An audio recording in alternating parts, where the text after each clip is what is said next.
Ладушки мейрамханасында қазір кофенің 7 түрі әзірленеді. Мамандар кофе әзірлеудің өз сыры мен құпиясы барын айтады. Келушілердің көңілін табу үшін рахатқа бөлейтін сусынды нағыз шеберден сабақ алу арқылы үйренбек.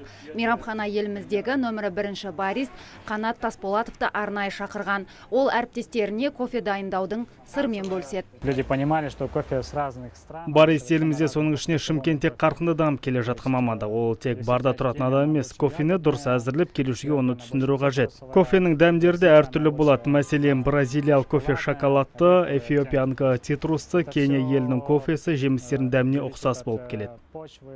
Кондитерлік өнімдер сатумен аты шыққан Ладушки мейрамханасы енді кофе бағытын дамытуға кірісті. Кофе әзірлеуден аты шыққан шебердің қолынан дайындалған кофе дәмін келушілерге ұсынды. У нас на данный момент было... Мейрамхана келушілері нағыз кофе дәмін татса дейміз. Қазір бізде кофелердің альтернативті әдістері әзірленеді.